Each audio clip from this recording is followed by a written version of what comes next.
ಇದು ನಮ್ಮ ರಾಜಾವಲಿ ಹಬ್ಬದ ಪಾರ್ಟ್ 7 ಅಂಡ್ ಕೊನೆ ವಿಡಿಯೋ ಆಗಿರುತ್ತೆ. ಸೊ ಲಾಸ್ಟ್ ವಿಡಿಯೋದಲ್ಲಿ ಹೇಳಿರೋ ಹಾಗೆ ನಮ್ಮ ಮನೆಯಲ್ಲಿ ನಡೆಯಬೇಕಾಗಿರುವಂತಹ ಎಲ್ಲ ಪೂಜಾ ಕಾರ್ಯಕ್ರಮಗಳು ನಡೆದಾದ್ಮೇಲೆ ದೇವರನ್ನ ಚಿಕ್ಕೋಲಹಳ್ಳಿಯಿಂದ ನೆಟ್ಟೆಕೆರೆಗೆ ವಾಪಸ್ ಕಳಿಸ್ಕೊಡ್ಲಾಗುತ್ತೆ. ಸೊ ನಮ್ಮೂರಿಂದ ನೆಟ್ಟೆಕೆರೆಗೆ ಆಲ್ಮೋಸ್ಟ್ ಒಂದು 3 ರಿಂದ 4 ಕಿಲೋಮೀಟರ್ ಆಗಬಹುದು. ಅಲ್ಲಿವರೆಗೂ ದೇವರನ್ನ ನಡ್ಕೊಂಡೇ ಕರ್ಕೊಂಡ್ಬರ್ತಾರೆ. ಬಿಕಾಸ್ ಕುದುರೆ ಮೇಲೆ ಕರ್ಕೊಂಡ್ಬರೋದ್ರಿಂದ ಹೋಗುವಾಗ ಆಗಲಿ ಅಥವಾ ಬರುವಾಗ ಆಗಲಿ ನಡ್ಕೊಂಡೇ ಕರ್ಕೊಂಡ್ಬರೋ ಇದೊಂದು ಅರ್ಧ ಗಂಟೆಯಿಂದ 3/4 ಗಂಟೆ ಟೈಮ್ ತೊಗೋಬಹುದು ನಡ್ಕೊಂಡು ಬರಲಿಕ್ಕೆ. ಆ ಗ್ಯಾಪ್ನಲ್ಲಿ ನಾವು ಸಹ ಬೈಕ್ ಅಥವಾ ಕಾರ್ನ ಹತ್ಕೊಂಡು ದರ್ಗಾ ಬಳಿ ಬಂದು ರೀಚ್ ಆಗಿರ್ತೀವಿ.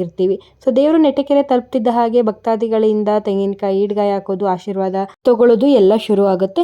ನಂತರ ಕುದುರೆಯನ್ನ ದರ್ಗಾ ಒಳಗೆ ಕರ್ಕೊಂಡು 3 ಪ್ರದಕ್ಷಿಣೆ ಹಾಕಿ ಆದ್ಮೇಲೆ ದೇವರನ್ನ ಕುದುರೆ ಮೇಲಿಂದ ಇಳಿಸ್ಕೊಂಡು ದರ್ಗಾದ ಒಳಗೆ ತಗೊಂಡೋಗಿ ಕೂರಿಸ್ತಾರೆ. ನಂತರ ಕುದುರೆನ ವಾಪಸ್ ಕಳಿಸಲಾಗುತ್ತೆ. ಇಷ್ಟೆಲ್ಲ ಆದ್ರೆ ಆಲ್ಮೋಸ್ಟ್ ಎಲ್ಲ ಕಾರ್ಯಕ್ರಮಗಳು ಇಲ್ಲಿಗೆ ಮುಗ್ದಿರುತ್ತೆ.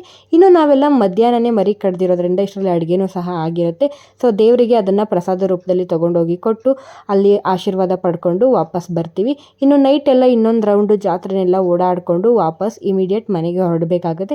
ಯಾಕಂದರೆ ಅಡುಗೆ ಎಲ್ಲ ಮಧ್ಯಾಹ್ನನೇ ಮಾಡಿರೋದ್ರಿಂದ ಅವತ್ತೇ ನಾವು ಊಟ ಕೊಟ್ಬಿಡಬೇಕಾಗುತ್ತೆ. ಸೊ ಮಾಡಿರೋ ಅಡುಗೆನೆಲ್ಲ ಪ್ಯಾಕ್ ಮಾಡಿಕೊಂಡು ವಾಪಸ್ ಮನೆಗೆ ಬಂದು ಊಟನ ಕೊಡ್ತೀವಿ. ಇನ್ನು ಈ ರಾಜಾವಲಿ ಹಬ್ಬ ಏನೋ 2 ವರ್ಷ ಅಥವಾ 3 ವರ್ಷದ ಹಿಂದೆಯಿಂದ ಮಾಡ್ಕೊಂಡ್ಬಂದಿರೋವಂಥದ್ದಲ್ಲ. ಇದು ಆಲ್ಮೋಸ್ಟ್ 100+ ಇಯರ್ಸಿಂದ ಮಾಡ್ಕೊಂಡ್ಬಂದಿರೋದು. ನಮ್ಮ ಆನ್ಸೆಸ್ಟರ್ಸ್ಗಳೆಲ್ಲ ಫಾಲೋ ಮಾಡ್ಕೊಂಡ್ಬಂದಿರೋದ್ರಿಂದ ನಾವು ಅದನ್ನು ಕಂಟಿನ್ಯೂ ಮಾಡ್ತಾ ಇದ್ದೀವಿ. ಸೊ ಈ ಹಬ್ಬ ಹೇಗೆಲ್ಲ ಆಚರಣೆ ಮಾಡ್ತೀವಿ ಅನ್ನೋದನ್ನು ಆದಷ್ಟು ನಿಮ್ಮ ಜೊತೆ ಶೇರ್ ಮಾಡ್ಕೊಳ್ಳೋ ಪ್ರಯತ್ನ ನಾನು ಮಾಡಿದ್ದೀನಿ. ಕೆಲವೊಂದು ವಿಷಯಗಳು ಮಿಸ್ ಆಗಿರ್ಬೋದು. ಬಿಕಾಸ್ ನಮ್ಮ ಮನೆಯಲ್ಲೇ ಹಬ್ಬ ಆಗಿರೋದ್ರಿಂದ ಎಲ್ಲನೂ ಶೂಟ್ ಮಾಡ್ಕೊಳ್ಳೋಕ್ಕಾಗಿಲ್ಲ. ಇನ್ನು ನಿಮ್ಮ ಕಡೆ ಏನಾದರೂ ಹಿಂದೂ ಮತ್ತು ಮುಸ್ಲಿಮ್ಸ್ ಸೇರಿ ಹಬ್ಬ ಮಾಡ್ತೀರಾ ಅಂದರೆ ನನಗೆ ಕಮೆಂಟ್ನಲ್ಲಿ ತಿಳಿಸಿ.